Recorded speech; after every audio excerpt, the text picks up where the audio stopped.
Hi folks, in today's EV news, the Wuling Air EV lands in India priced under $10,000. Chinese researchers announce a 711 watts per kilogram lithium battery. And finally, NIO drivers have driven over 10 billion kilometers and undertaken 20 million battery swaps.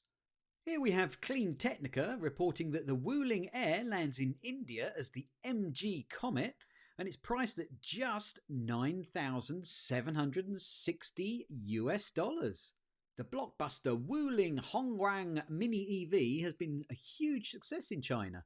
It's been so successful that it's created a totally new market in China, with several firms also introducing EVs in this category. Now, starting at just $4,200 US, the Wuling Hongguang Mini EV's appeal to non-consumers, or the market not traditionally targeted by automakers, has a real potential to disrupt the auto industry. The SAIC General Motors and Wuling plant is now producing the Wuling Air, an upgraded model of the popular Wuling Hongguang Mini EV. Developed on the global small electric vehicle platform, the Wuling Air has already been a big hit in Indonesia, selling over 8,000 units in half a year after its launch. India is now officially the next market for the little city EV, and the SAIC GM Wuling joint venture has elected to go with the MG brand in India, building on the brand's presence there.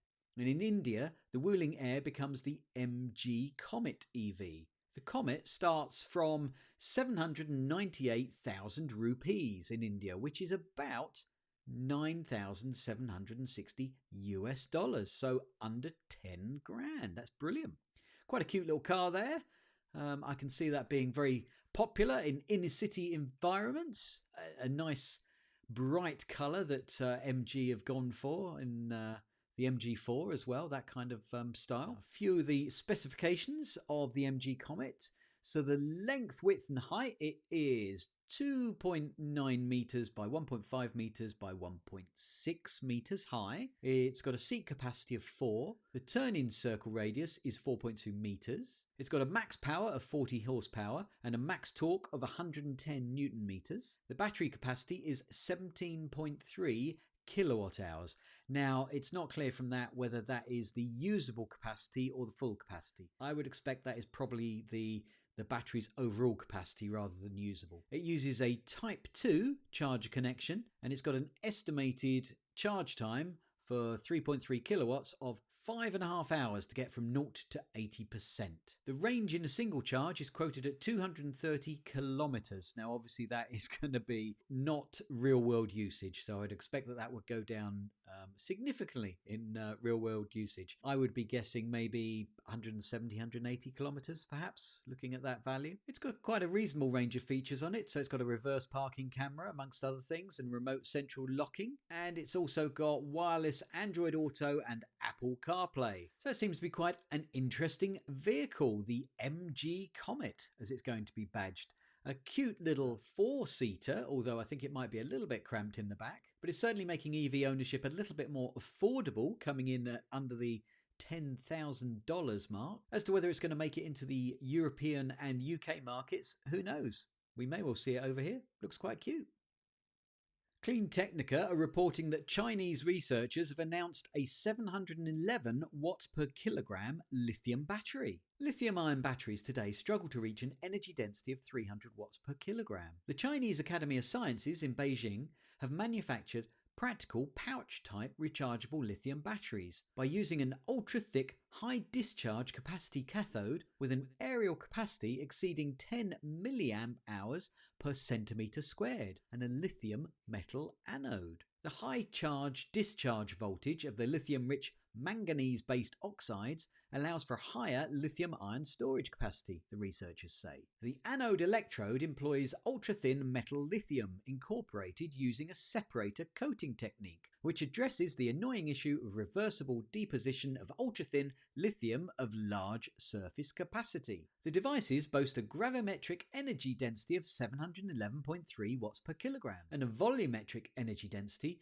of 1,653.65 watts per litre, both of which are the highest in rechargeable lithium batteries based on an intercalation type cathode. Our extremity battery structure design, including the use of ultra-thin current collectors, was tailored to maximize the usage of auxiliary materials while enhancing the proportion of active materials in the entire battery. Continuing to increase the energy density of batteries to higher level could lead to a major explosion of development in some fields. The new devices could benefit long-range electric vehicles and electric aviation, both of which place increasingly high demands on battery energy density. This seems like quite an advancement in battery technology, increasing the potential capacity of batteries. As they say, this could be a good step forward in the electrification of industries such as aviation, moving them on to electric power as opposed to the current fossil fuel-based power sources that they're using.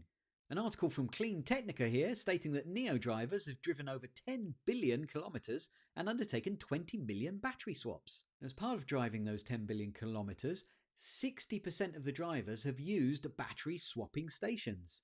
And the company now has 1,383 battery swapping stations across China and Europe. On April the 23rd, NIO's battery swap station network completed initial coverage of the G3 Beijing-Taipei highway, with 21 battery swap stations along the route, and NIO has completed coverage of 5 major highways connecting to Beijing. A NIO battery swap takes place every 1.6 seconds at the moment, and the technology is only getting better. NIO's third generation power swap station, capable of 408 swaps per day, is up 30% on today's capacity. A battery swap already takes less than 5 minutes, which is similar to filling up a car's fuel tank. While 1,383 battery swap stations may sound like a lot, the company intends to add 1,000 more in China and 70 more in Europe by the end of this year, 2023. Now, the battery swapping capability provides NIO with big opportunity not afforded to other EV companies. The ability to easily, conveniently and convincingly decouple expensive batteries from electric cars. It makes EV ownership more appealing. In markets such as Norway, approximately 95% of users opted for battery as a service. There are now more than 320,000 NIO vehicles on the road. The company says that it continues to progress from nascent manufacturer to established OEM on sale in 6 countries and set to be available in up to 25 countries by 2025. NIO is currently selling its vehicles in 6 countries, so that's China, Norway, Germany, the Netherlands, Sweden and Denmark. Well, that's fantastic news. They are expanding at a great rate. Personally, I hope to see them in the UK soon. I don't think it'll be too long, and it's great to see there's going to be another 70 battery swap stations coming into Europe, which will help that expansion. Good to see. Well, there you go, folks. That's this week's EV News. Thanks for watching. Hope you found it useful. If you did, then please click the like button down below and leave your comments. Let me know what you think of these news items. And if you haven't done so already, then please subscribe to the channel. It'd be much appreciated. Well, until next time, bye.